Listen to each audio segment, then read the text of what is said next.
you. Well, good morning again. So we're doing a three-part series based on my book, Sacred Thinking. And the book is divided into three segments. Last week we talked about the nature of spirit, and spirit being that, well, everything, the totality of everything. Spirit being an infinite something that includes everything within it and yet is greater than that. So wrap your head around that for a while. And we would say that how can we know God or Spirit on this level, on this plane? And in the physical universe, it seems that Spirit expresses itself through the act of creation. And that creation is an ongoing process of evolution toward greater and greater complexity. That what we know about our universe is that it's a self-organizing system to which nothing can be added or taken away. The amount of energy present at the time of the Big Bang has remained constant throughout the whole history of the universe. We haven't lost anything, we haven't gained anything. And yet the system continues to organize in ever greater complexity. So you might say evolution is God's MO, God's modus operandi. It's the way in which creation continues to unfold and deepen. And that's true on the individual level as well as on the macro level. So the middle part of the book is about the nature of reality. You know, what is reality? And we're going to talk about that, since that's the topic. It seemed like a good thing to talk about. But it's not as straightforward as you might think. And then the third part next week will be the nature of practice. What kind of practices can we do to help us to have a greater understanding of and relationship with the nature of spirit and the nature of reality. So reality TV, anybody ever seen reality TV? It's not reality. You know, our dear friend Mary Steck, who's here today on the video, she has a cue card business. And most of her work now is doing reality shows. That should tell you something there about the nature of reality. Okay, reality has to be scripted, or it's not entertaining, right? Sometimes. Teilhard de Chardin, the great evolutionary Jesuit, which may seem like a contradiction in terms, he was also a great paleontologist, said, "We are not human beings having a spiritual experience, we are spiritual beings having a human experience." That from the standpoint of a new thought or a metaphysical viewpoint, all is spirit, and that spirit in some aspects takes on a human form in order to express itself that way. Why? We don't know. Why is the wrong question, by the way, on large-scale things? Because our mind, we are limited in our capacity to know and understand by the physicality of our brain, of our senses. You know, we talked about this a little bit last week, I think, or it might have been in class, I forget. But certainty is a dangerous position to be in. Because it used to be, back in the day when, say, the current scriptures were put down on paper, the Old Testament and so forth, people didn't know that there were things to perceive beyond their senses in terms of reality. They didn't know that they only saw some of the spectrum of light. We only see the visible spectrum, which is a fairly small percentage of that spectrum. We only hear a portion of the spectrum that can be heard, of auditory information. Now, later on, we developed instruments to extend our senses, microscopes, telescopes, things like that enable us to see other elements of reality or perceive other elements of reality that we couldn't perceive before. And the lesson out of that is not to get more certain, it's to get less certain. Because we don't know what we don't know. And what we don't know seems pretty vast. You know? But if we begin with this idea that somehow we're, if you will, we're Judy Neal's term is edge walkers. We're kind of dancing between two worlds. We're dancing between a purely spiritual world and a physical world that is imbued with spirit. And our physical bodies have evolved to exist within the physical universe, the physical world in which we find ourselves, according to the environment in which we find ourselves, by a means of sort of trial and error. So we've evolved to live on this planet at this time. You know, if creatures come from other places in the universe, they probably would be different from us unless they evolved on a very similar kind of a planet. Matter of fact, they could be here right now and we might not see them. Some of you think you are those people. I know that. We were on our cruise recently with some friends who are not in this congregation, and they announced the last night at dinner for disembarkation, all aliens should report to a certain deck at a certain time. This woman goes, "Oh, I didn't know they knew I was here." Because she thinks she's from another planet. Maybe she is. What's reality, right? So reality is not necessarily what we perceive, although that's what we tend to see as our reality, especially if other people agree they see the same thing. But then you always run into people who see things differently. Have you ever noticed that? That everybody doesn't agree with you on what you're perceiving and the meaning of it?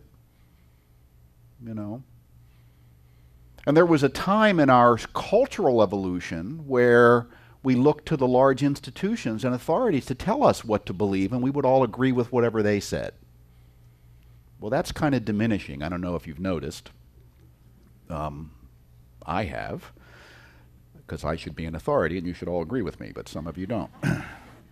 But you know, when the Pope was declared infallible and so forth, so people would say, "Oh, the Pope said this, it must be true." Even if my own experience is different, if I agree that I'm a good Catholic and the Pope says this, I'll agree that that's what the reality is.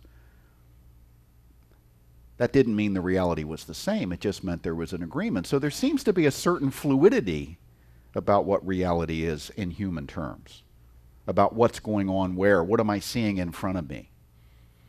You know, sometimes your senses lie to you. Have you ever noticed that? You know, where you think you see something and you look again and it's not, it's something different.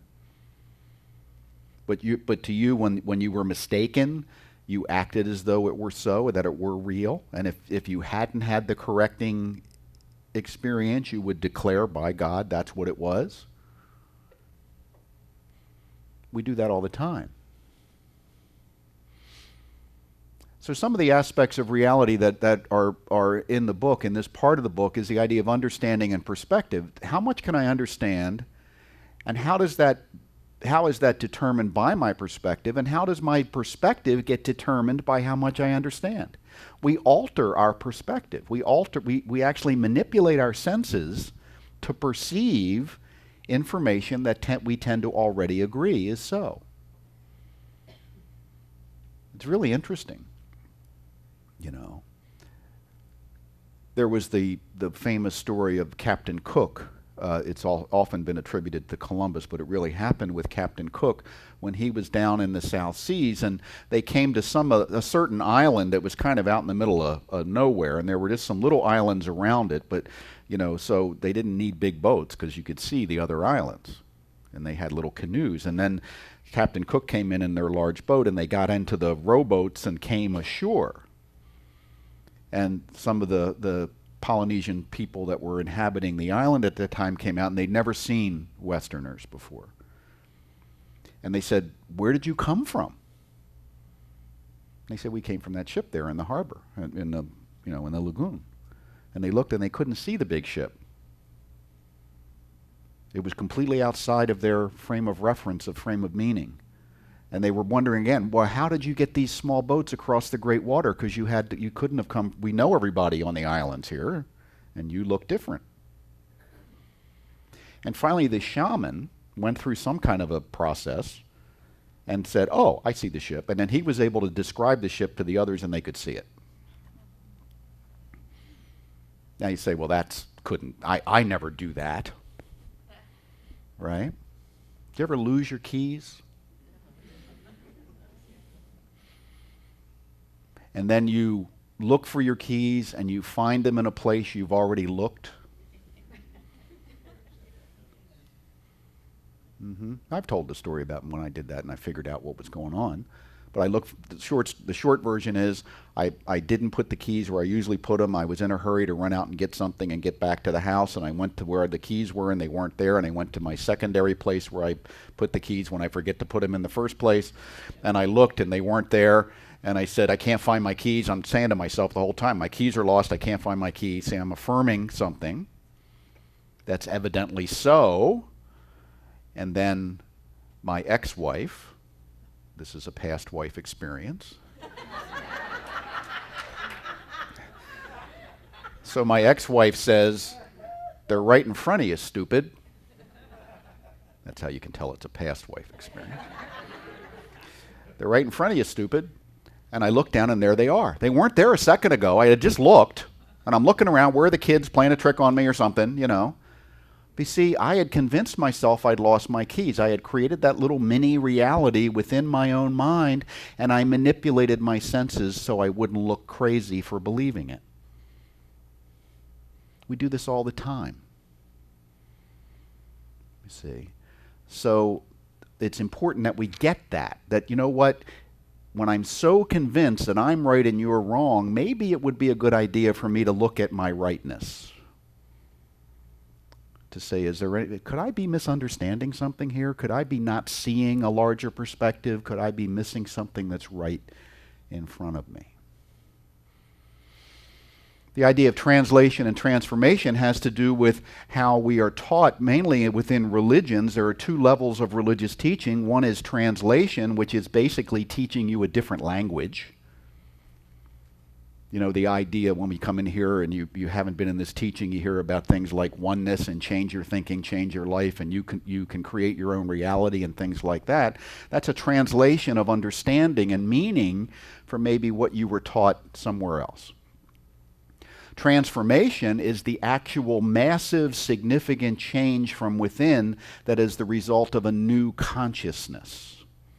So you might say translation is rearranging the furniture, and transformation is moving to a new house in terms of the level of change. Okay? Freedom versus bondage. This is, again, a matter of perception. Many of us, many people see themselves as trapped, as locked up, as in bondage, usually by external factors. And that becomes their reality. Freedom is always an option, but it requires a shift in consciousness, at least. Conditions are a reflection of the internal consciousness. If I keep a consciousness that I'm trapped, that I'm locked in, that I can't get away, that you know, and I don't realize I've got the key to the cell in my pocket because I can't see it. I'm convinced myself that I'm stuck. So that's the recognition of how we perceive in terms of our own reality. Conscious evolution is a new idea that's emerging, not that new, it's a century old, that's emerging that says we are, as human beings with our mental capacities, we are actually taking over the evolutionary process of our physical bodies and our mental and emotional bodies. And there is ample scientific evidence that we are actually changing our DNA by the way that we think and feel. You can look at the work of Bruce Lipton and others. That's very interesting in that regard. And finally, looking at value. How do we value? And this, I'm not going to talk about this too much. It's basically the concept of we tend to see things as static when everything is actually dynamic. Everything is moving. Nothing is standing still. The Rock of Gibraltar is buzzing like a billion hummingbirds if you could get down small enough to see what all the particles are doing. So everything in the universe is in motion, including you, including every particle of your being. So reality, what a concept. There was a guy that said that, who's been on our minds this week. That's a photo of him when he was on Broadway a couple of years ago, playing a tiger. My daughter used to see him. She works in that area, and she used to see him all the time, walking around. What's the reality about Robin Williams? What's the reality about what happened to him, about what the meaning of his life is, about You know, how much stuff have you seen this week about him?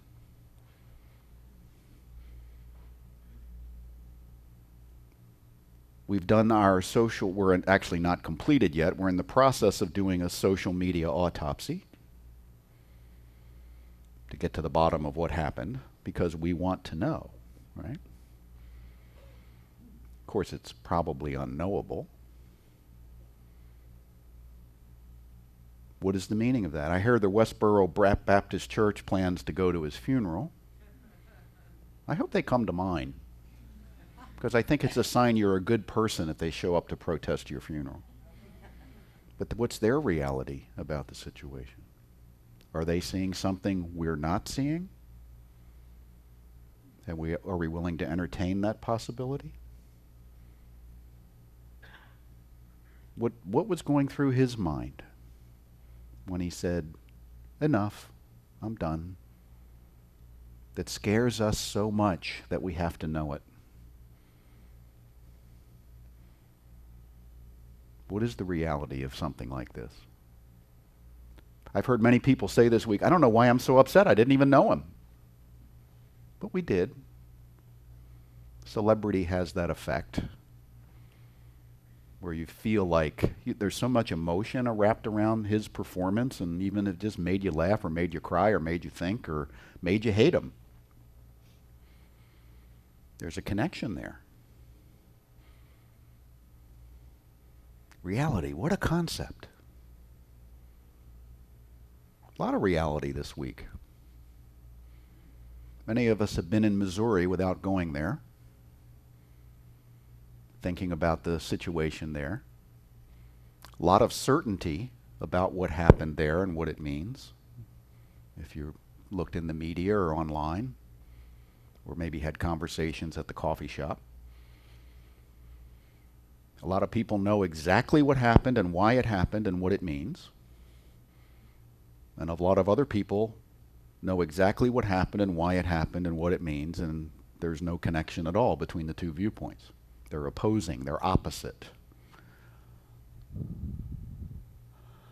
My law enforcement background, I have some friends on Facebook that have some clear ideas about how the situation should have been handled.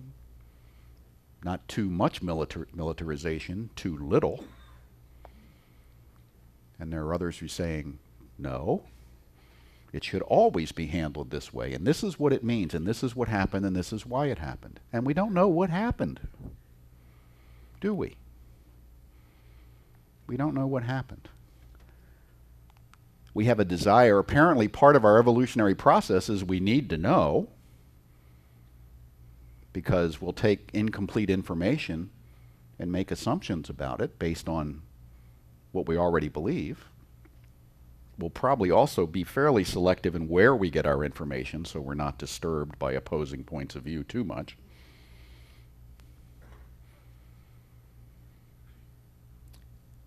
I think when we feel we have to be certain about something like this, it's because we're afraid. We're afraid that knowing what happened is so essential to our survival that we can't risk letting there be some air of mystery to it.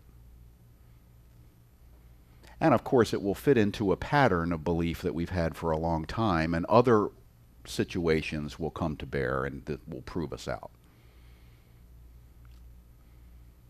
Not a lot of humility going on about this, you know?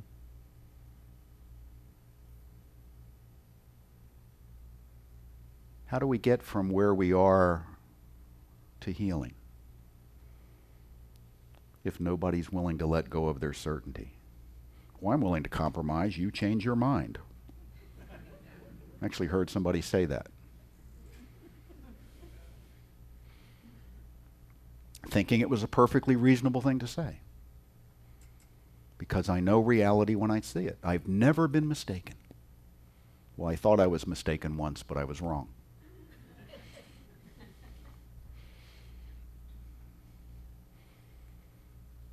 And we almost forgot about the Middle East. We've got, this is some of the folks from ISIS that are in Iraq and Syria. A lot of certainty around that too. What to do about it, how it got that way. How to blame it on a president from a different political party than I happen to be in. That must be the answer. It couldn't possibly be any other way. What do we do about this? What is the reality? What's really going on? What are these folks thinking? What's their perspective? Might be dangerous to ask them. Matter of fact, it probably would be dangerous to ask them. They're apparently doing some pretty horrific things to people who believe differently than they are. What's the solution? Kill them all, let God sort them out?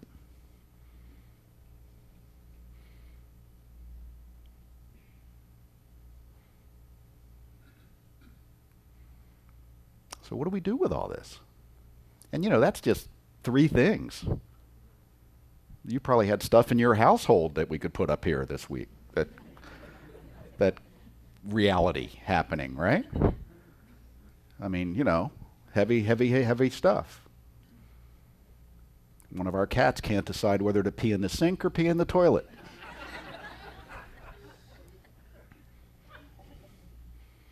We have opinions about it. We're kind of certain about how it should be. But the cat has his own reality.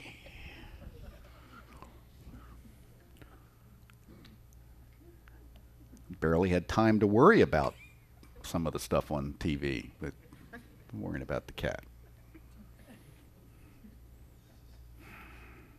And people are dying, and people are sick, and people are in financial distress, and people are fill in the blank. What are we to do? What is the nature of reality that we're dealing with? How do we move forward towards something, getting through all this? Is this the worst the world's ever been? Is this, I don't know. Probably not. Huxley says, on perspective, the nature of truth cannot be described by means of verbal symbols that do not adequately respond to it. At best, it can be hinted at.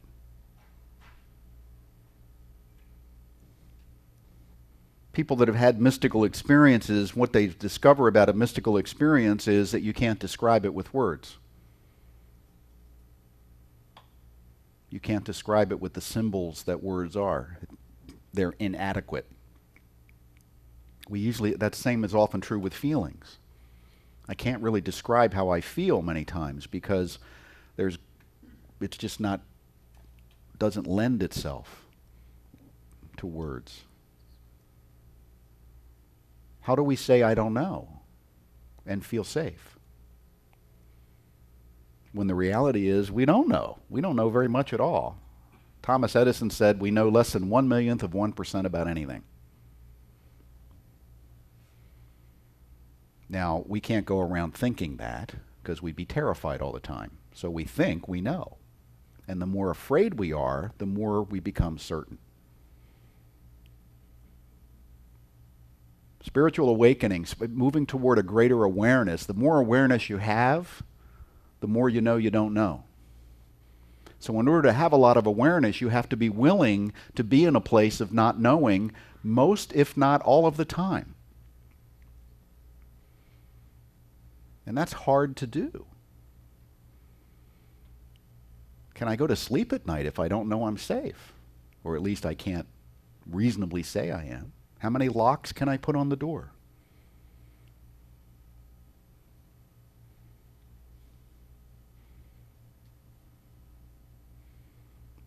What is the nature of truth?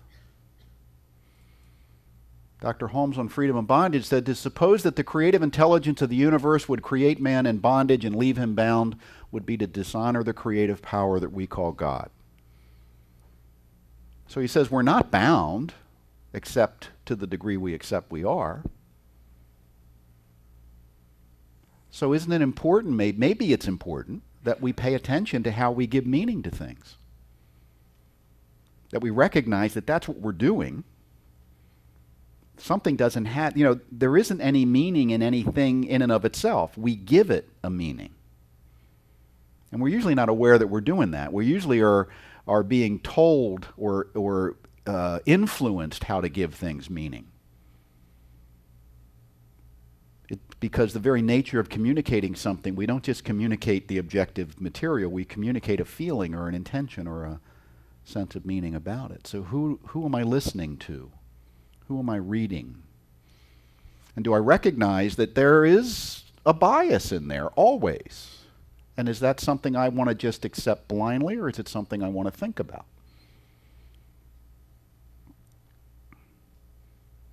If meaning is optional, shouldn't I pay attention to the kind of meaning I give things? It's easier just to be lazy and be told what to think by people you think you can trust, or by people that already seem to agree with you.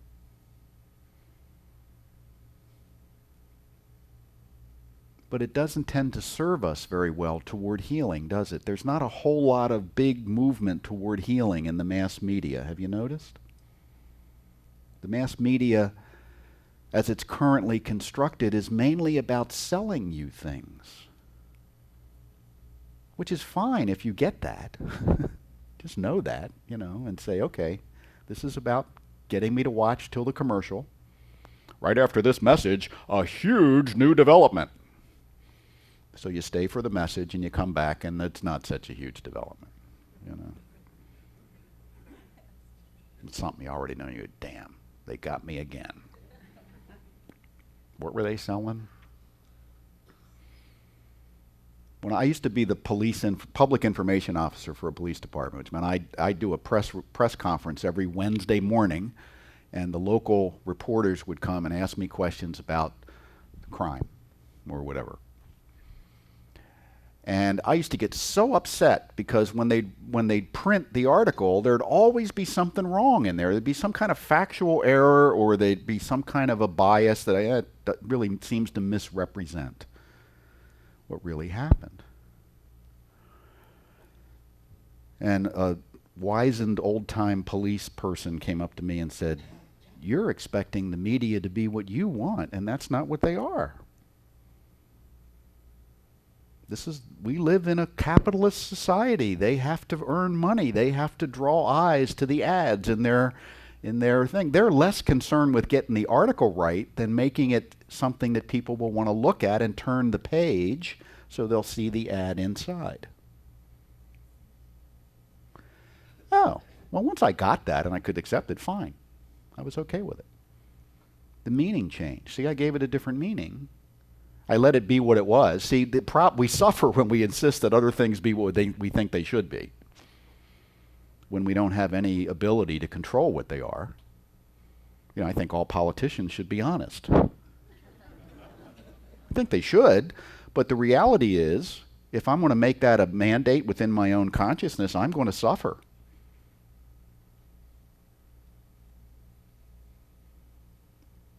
And you could say the same thing about anybody should be honest, but they aren't.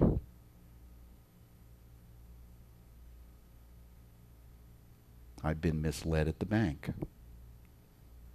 I've been misled lots of places. So if I'm going to get all self-righteous and upset every time I'm misled, I'm going to be upset a lot. What's the reality? The reality is it's up to me to give meaning to what comes into my experience. And if I don't do it from a place of love and acceptance, I cannot be a healing agent in this world. I can only contribute to the wounding. No matter how justified I may feel my anger is, if I'm in anger, I'm contributing to the wounding.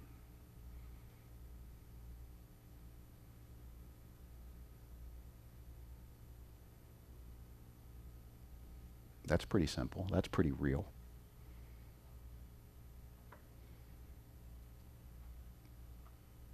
So how can I find some loving people to hang out with? Oh, here's some here. Mostly.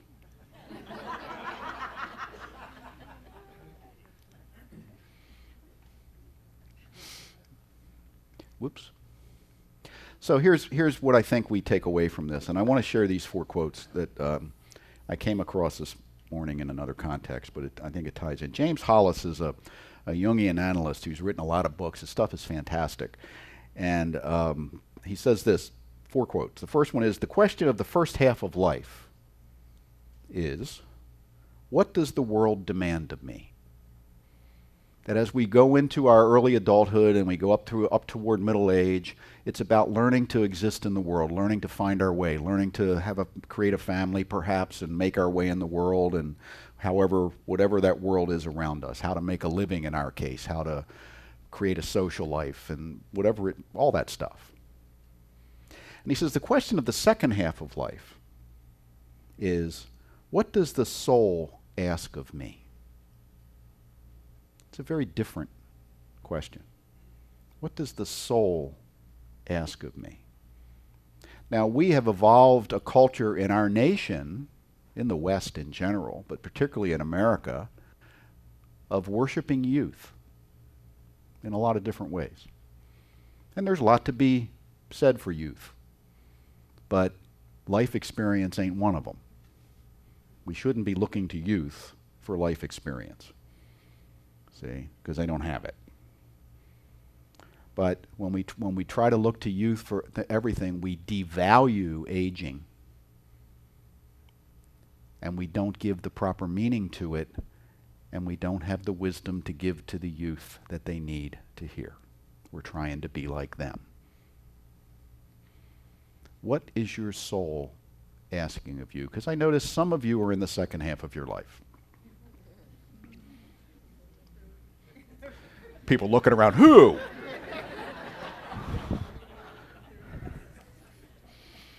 And I won't just say gray hair because that can be adjusted. The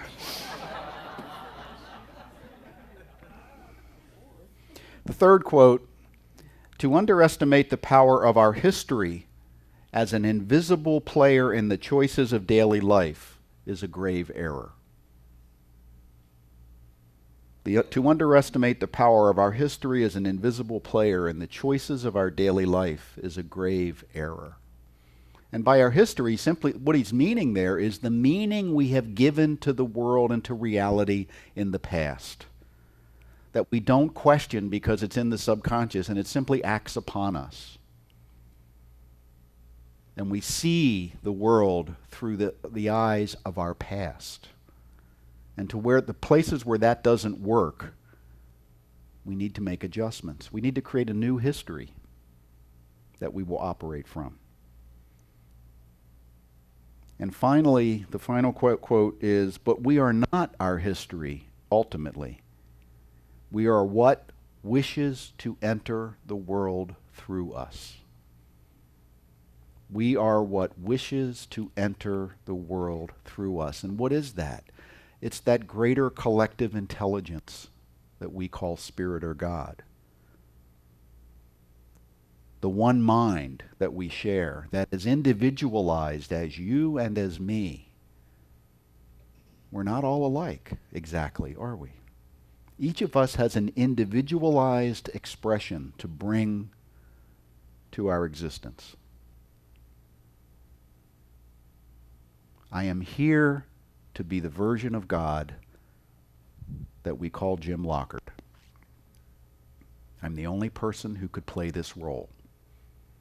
It was especially designed and written for me.